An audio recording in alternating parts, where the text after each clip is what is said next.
Who's going to volunteer in the church or the temple or the synagogue? Who's going to volunteer to bring a meal to the neighbor who's blind or who's shut in? It's not going to be the person with diabetes or who just had a heart attack. So as we make our communities healthier, we raise the standard of living, the standard of happiness for everybody.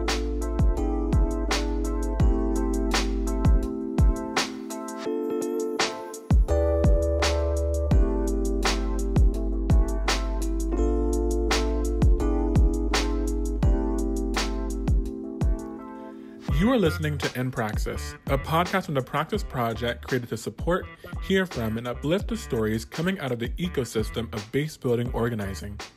An ecosystem that includes frontline base building groups and the folks who help support their important work. In this season of In Praxis, our hosts, Julian Johnson and Courtney Nam, focus on sugar-sweetened beverage taxes. We have compiled interviews from advocates working on issues surrounding the reduction of sweetened sugary beverages, as well as the taxation of these products. Participants of this podcast are community members, public health practitioners, health department representatives, and concerned parents that span across the country. In each episode, you will hear about their phenomenal work, as well as their perspective on the health effects of sugary consumption, and in what ways policy can be used to combat this and lead to reinvestment in our communities.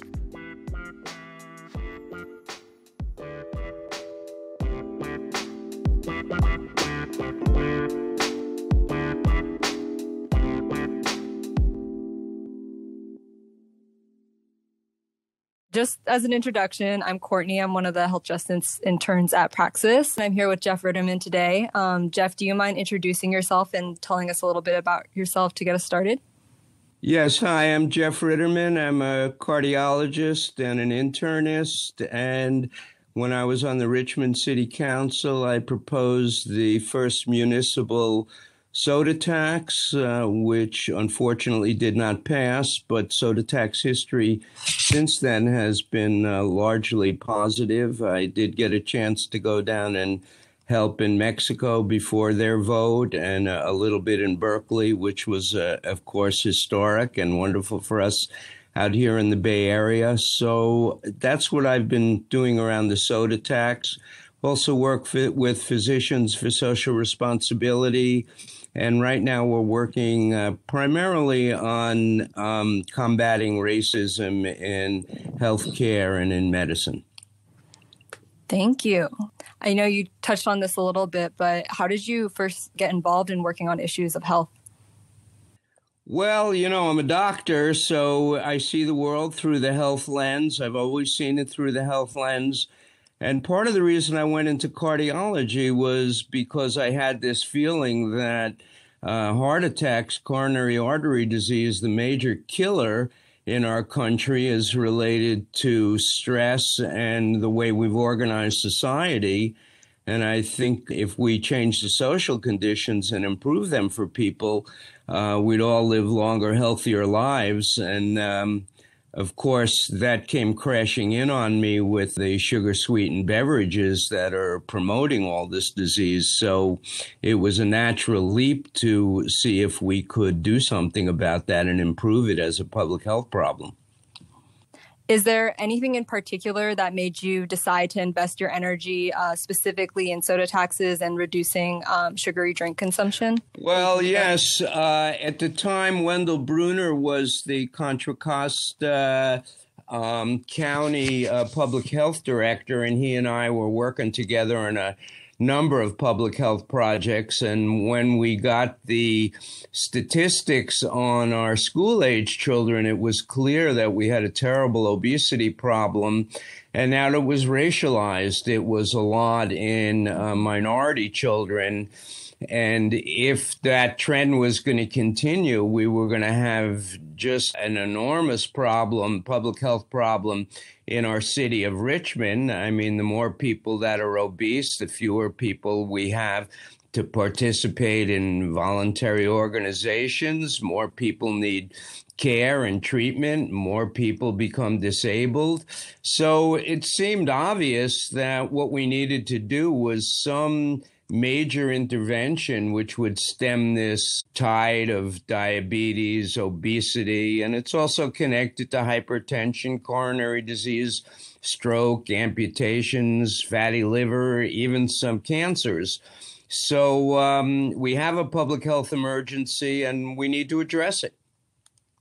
So you mentioned that you were involved in the municipal tax for Richmond for soda taxes. Is that the first activity you remember doing that involved sugary drink consumption and its health effects, or have you been involved in anything else? I joined the city council. I ran for election and was elected to the city council with the idea that I could try to take public health science, public health data, and use it to make municipal policy. One of the first things we did was around smoking, because we were told by American Lung Association that we had a D grade or maybe even an F on our smoking policy in Richmond. And so I worked on that with other members of the council, the current mayor, Tom Butt.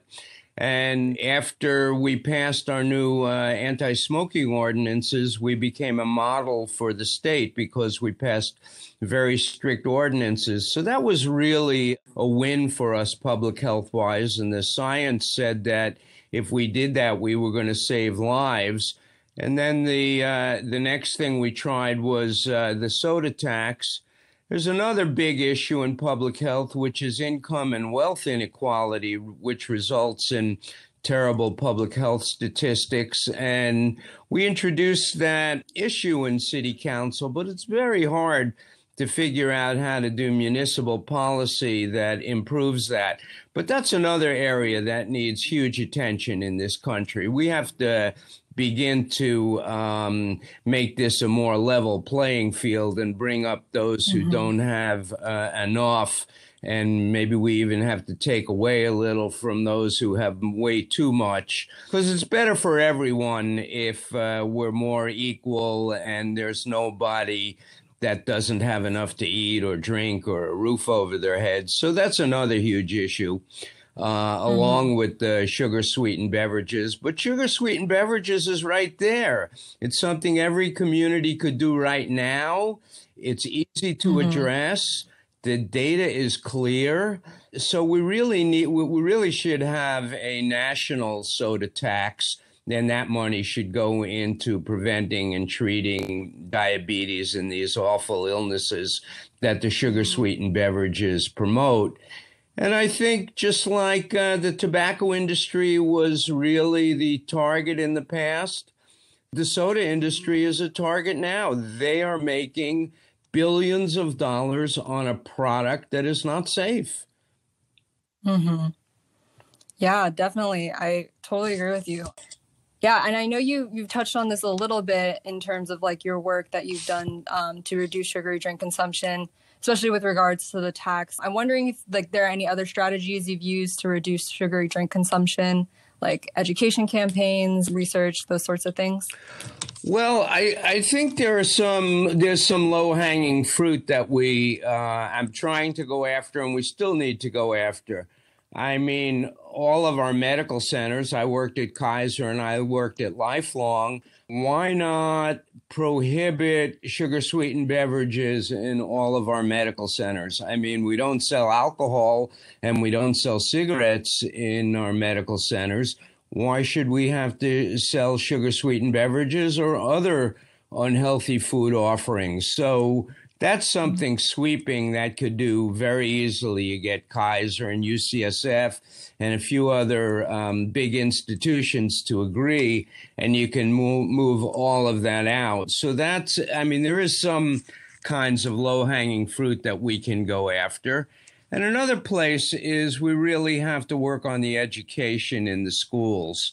We need to figure out ways to really promote drinking water, tap water.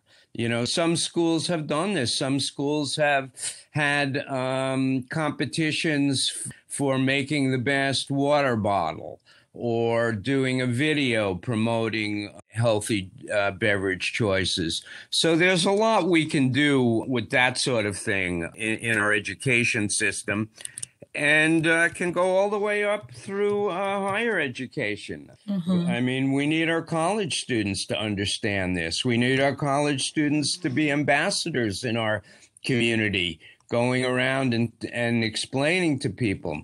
But it's very difficult because we could prevent cigarettes from being sold near schools, but we've not yet prevented sugar-sweetened beverages from being sold near schools. And if you put yourself in the shoes of somebody who is running the convenience store, they're often somebody who's from our community, who's struggling to make ends meet. And unfortunately, their livelihood is dependent on junk food, and it's not easy to convert those convenience stores into something making healthy offerings. And all of these convenience stores were really started, if you look back at the history, as basically outlets to sell junk food. And that's what they were started for. They're kind of like the junk food drug dealer in your neighborhood. That's an interesting point. I never thought about how medical centers sell sugary drinks, even though we know that they're so awful for health. So thanks for sharing that. I'm wondering, because I know you've touched on this a bunch in your prior answers, you've mentioned a bit about how there's, racial inequities and socioeconomic inequities that come into play when we're talking about sugar drink consumption. So I was wondering if you had some ways that health equity can be centered in soda tax policy, and if any of those ways you think are particularly effective. Well, I have to say, in our own experience in Richmond, I wish I had it to do over again, because I would have made a lot greater effort to appeal to the African American and Latinx communities. I think we lost in part because the African Americans on the city council and in the community came out strongly against us. I really blame myself for not understanding that I needed to make more of an effort, and that we needed to find places for common ground. And unfortunately, the soda tax came at the same time as city council elections, so it tended to polarize people based on who they wanted to elect for city council, not looking at it as a public health problem. So that's the negative side. On the positive side, you saw how Mexico and, made great strides, and they've had wonderful public health commercials and so on, which have really dramatized it for the people. They've done public demonstrations where they've brought out diabetics with amputations to show just how horrendous this can be. So I think we can learn a lot from others. The Berkeley campaign was really a wonderful, successful campaign. We've got that big blow up, what's it called, Canzilla, a big soda can that you inflate. And, we need to keep getting the message out over and over and over and over again and not stop. Because the big soda companies are getting their message out over and over and over again. They've convinced us that Coca-Cola is, the same as sex appeal and happiness, but it's really rots your teeth and gives you diabetes and ends your life young. And we need to get that message out. The more we get that message out, the more people will understand and the healthier our society will be. And we can defeat them. We really went a long way to defeating big tobacco. We can defeat big soda. People shouldn't despair. They don't have much to stand on. Their product is not healthy, period. Yeah, and I think that actually carries us perfectly into my next question. So as you were talking about, the beverage industry has a really aggressive and, persistent tactics in the way that they resist policies that might limit their sales, especially when it comes to soda taxes. And as you talked about a little bit, like the industry comes out really strong with a lot of messaging that really bolsters their side. And one of their go-tos is, arguments around regressivity, this idea that a soda tax will hurt people with lower incomes. And I'm wondering if you have any good counter messaging to this industry staple, and what is a good counter message that really centers health equity? Well, let's look at our health statistics in the country, and let's look at the rise of diabetes and the rise of obesity. And even in the medical world, people talk about a diabesity epidemic, and they use the word epidemic. And so we have something that has swept the country, and people are dying, and people are losing limbs. And diabetes is not an easy illness to live with. You're testing your sugar several times a day, so you're pricking your finger. You're worried about everything you're eating and drinking. You're taking medicines, and the medicines are sometimes even too expensive for people. And it's cutting your life short, giving you a heart attack or a stroke or loss of a limb, sending you to dialysis. So the reality is frightening, and the reality is horrible. And these drinks are totally connected with that reality. There's no doubt about that now. So the question is, how do we help people understand that? And how do we get that message across, particularly to those most vulnerable? Our children and those in low-income communities and those in communities of color. And, we have so many heroes from those communities. Could we get Steph Curry to say, I drink water? Steph Curry says, I drink water. I don't drink soft drinks. Tomorrow, 500,000 people give up soft drinks.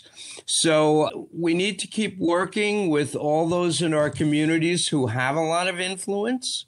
I can say whatever I say, and it's not going to change what 500,000 people do tomorrow. And these celebrities are often the same ones who are asked to be in the soft drink commercial. What if LeBron James didn't do the soft drink commercial? What if he did, work with those snowboarders who have a campaign, Drink Water? What if he did that? So I think it's only a matter of time. Doctors used to do commercials for cigarettes. You don't see that anymore. So we can change our behaviors. We do change our behaviors. And this is going to be one that we are going to change over time. And eventually the balance is going to shift in terms of health, because nobody wants diabetes. We're going to win this one too. But we have to keep working. We have to work hard, and we have to be persistent. And we need young people. I'm going to be 72 this month. We need young people to fill in and take the lead in this, because young people are the future. I guess going off of that a bit, another thing, that the beverage industry really likes to do is, refute existing research and evidence against sugary drinks. And, they make a lot of claims about how sugary drinks are the wrong target. And on the advocate side, what usually ends up happening is that they have to present really robust research showing why the beverage industry is incorrect. So I'm wondering if you have in mind, what is the most pressing research need that advocates should advance in the efforts to oppose industry claims? Well, there's research on a couple of different levels. There's the public health research, which is looking at big populations, and a lot of it's been done by the Harvard School of Public Health with big study in nurses or big study in health professionals. And those studies over multiple years show that the addition of one sugar-sweetened beverage a week results in a significant increase in heart attacks and strokes. So there's the epidemiologic literature, which doesn't prove causality, which shows an association. It shows that the more sugar-sweetened beverages a person drinks, white or black, young or old, male or female, the more you drink, the increased risk in diabetes, heart attack, stroke, fatty liver. So that's an association. Then we know that if we put people in a metabolic unit where they live for a week or two and we alter what their drink is, we can prove that when we give people a drink with a lot of sugar in it, in a very short time, they get fat deposited in their liver. And this is actually how it starts. I was a cardiologist for 30 years. I never asked myself, where is fructose metabolized? Fructose is metabolized in the liver. So as soon as you drink something, there's a big vein, the portal vein, takes that sugar from the intestine right to the liver, no digestion. The liver can't deal with the amount of sugar, so it converts it to fat. And the fat gets deposited in the liver, and the liver then becomes resistant to the hormone insulin. The pancreas realizes the liver is not listening, so it works harder. It makes more insulin. It eventually poops out from overwork, and that's where the diabetes comes from. So we have a clear line. We know now how it works. You drink the sugar, it goes to the liver makes fat, the fatty liver becomes insulin resistant, the pancreas overworks, and it fails, and you get diabetes. But that liver that makes fat, that fat also goes out into the bloodstream, and it makes you vulnerable to heart attacks and strokes as well. So we know how it works. We can prove that if we give you sugar-sweetened beverages for a week, that your liver, which wasn't fatty, now is. We can produce the pathology, and we can reverse the pathology by taking away the sugar-sweetened beverages. So we know how it works, just like cigarettes. We know how it works. So it's not a mystery. Our body isn't going to change. Our liver isn't going to be able to handle these huge amounts of sugar that we're giving it. It's not going to evolve into a different liver. So the only logical thing to do is not to give the liver so much fat to deal with. And that's easy. Take away your sugar-sweetened beverage and drink a glass of water. It's really easy. Suppose we had this problem. We could say, oh, my God, people are dying because they're drinking these cans of sugar-sweetened beverages. I have an idea. Let's pump safe drinking water into every house, and people can just open the tap and they won't have to buy that sugary stuff. Well, we already have the infrastructure. We have clean drinking water in every household. If you don't think it's clean enough for you, get a filter. But, right now we can combat it, we can reverse it, and your children won't get diabetes. It's a good deal for you. Thank you. I know there's already a wealth of research out there on this. So it is great to hear your insight. I guess I'm also a little curious. This is going a bit off script, but, I'm wondering if you could redo the tax in Richmond again. What would you do differently? And do you have any lessons learned? Are there other ways you would involve and center, the people who are most vulnerable to the effects of sugary beverages in the industry? Yeah, I don't know if you have any insight on that.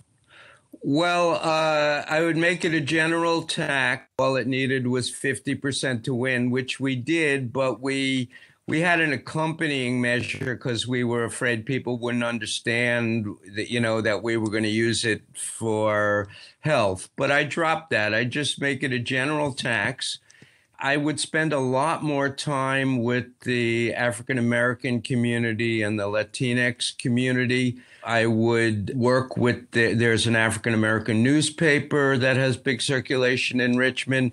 I would work with them and see if I could get them to understand better.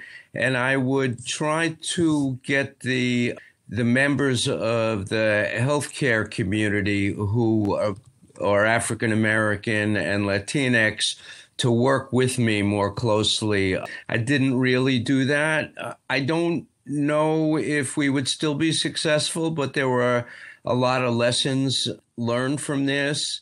I would approach it somewhat differently, but it's really learn from your mistakes, be persistent, If the science is on your side, keep working, keep working, keep working. Don't give up. Get other people passionate about it. Gee, maybe somebody lost their father and their grandfather to diabetes. See if you can list that person. See if you can get them to help more. So I think, and also, I wasn't really schooled in running campaigns. I mean, Larry Tramotola, I'm probably mispronouncing his name, helped a lot in the Berkeley campaign. So there really are people around who understand campaigns as a science and do this as their livelihood. And I would try to get some of those professionals more involved. Now, when you get them involved, it also means you got to raise money to pay them. So it's another issue. But I think we learned a lot of lessons, and keep working. If you're on the right side, keep working. We didn't get the cigarette taxes right away. We didn't end apartheid right away. We didn't get rid of Pinochet right away. You have to keep working and working and working. We still haven't gotten rid of nuclear weapons, and we have to do that. There's a lot on our plate of what we need to do in addition to this, but the lesson I've learned is, don't stop, enlist other people, get young people involved. They're going to be involved for a long time. Their lives are affected more than yours. You don't have so much time left. They have their whole lives in front of them. It's not only that sugar-sweetened beverages kill you with diabetes and heart attacks. They waste an enormous amount of fresh water. The aluminum and the glass is enormously polluting. There have been big lawsuits in India against sugar-sweetened beverage companies because of them draining the water, and the farmers don't have water to water their crops. So it's not just one thing. It's, how many Coca-Cola, Pepsi-Cola trucks are burning fossil fuel to move the stuff around, when all you have to do is open your tap and you have something healthy. You don't have to do that. I mean, it's an enormous industry that's peddling, something that's unhealthy. And it also tells you the challenge. Where are you going to find jobs for those truck drivers? Where are you going to find jobs for those people who mine the aluminum ore? These are big changes we have to make to turn this ship around. It's not easy. It's not going to be easy. But, it's just like with fossil fuel. It's killing us. It's killing the planet. We have to turn the ship around. Thank you for that. That was very inspiring. And it has, I like how you kind of touched on the, multiple things that have to be taken into consideration. And I think that actually goes really well into the next and final question before I ask if you have anything else you'd like to add. But I'm wondering, what will it look like when advocates win? For you, what is endgame, and what is the ideal outcome from this work? The ideal outcome is that we get rid of obesity, we get rid of fatty liver, we get rid of type 2 diabetes. We're not going to get rid of type 1 diabetes this way, but we can get rid of or certainly cut way down on type 2 diabetes. So imagine a city like Richmond where all of a sudden the population is considerably healthier. Who's gonna coach Little League? The diabetic guy who can't walk and is looking to a possible amputation, or the healthy guy who can't wait to play with kids? Who's going to volunteer in the church or the temple or the synagogue? Who's going to volunteer to bring a meal to the neighbor who's blind or who's shut in? It's not going to be the person with diabetes or who just had a heart attack. So as we make our communities healthier, we raise the standard of living, the standard of happiness for everybody. Everybody feels better when we're healthier. Fewer of us have to worry about the neighbor next door who just had an amputation. That's how it looks in the future. We'll go into an elementary school, and instead of half the kids being overweight, 5% of the kids will be overweight. And we'll know that we can concentrate on them and we can work with them to make them healthier. It's very hard to do when 30 to 50% of the kids are overweight and when they're going home and they're getting Coca-Cola. So we're going to see just a totally different feel to our communities. It's going to feel healthy to be in your community. You're going to see people out doing healthy things, and it's going to inspire you to be healthier. We're going to live longer, healthier lives, and we're going to be nicer to each other. Thank you so much. Well, that was it for my questions. I'm wondering if you have anything else that you'd like to add, if there's anything you feel that this interview didn't cover. Well, I just want to thank you, and this is exactly the kind of activity that I'm talking about where we need to be persistent. You know, you're going to help get my voice and a lot of other people's voices out. It's going to reach somebody. I want that person, if it reaches you, for you to reach out to other people. Let's make our world a healthier world. Right now, we're dealing with a world where we're feeling that there's more problems than we can deal with. It's depressing us. It's making us unhappy. And we're not treating each other as nicely as we could. Let's live a healthier life. Let's take this message and bring it to the people in your community. Let's be kinder and love each other more. That's what we can do. Think of how great it would be if we're healthy, we're caring for each other, we're not jealous of one another because we all have enough. We get our greatest satisfaction by being in our neighborhood with our community. That's what we need to build. So if this voice, my voice, reaches you, you go out and talk to 5 more people and ask them to talk to 5 more people. Let's build the world we want. We can do it. We can only do it if we all work together. Yeah. This podcast, we're definitely hoping to share with a lot more people and hopefully reach more communities that way. But thank you so much for your time. Oh, it's an honor. I'm really so touched that you thought to get in touch with me, and thank you so much.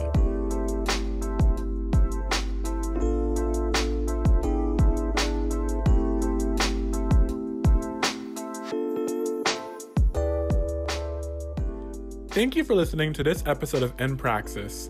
We hope you all enjoyed it. Make sure to visit our website, www.thepraxisproject.org, where you can check out additional episodes of other guests, as well as learn more about our work.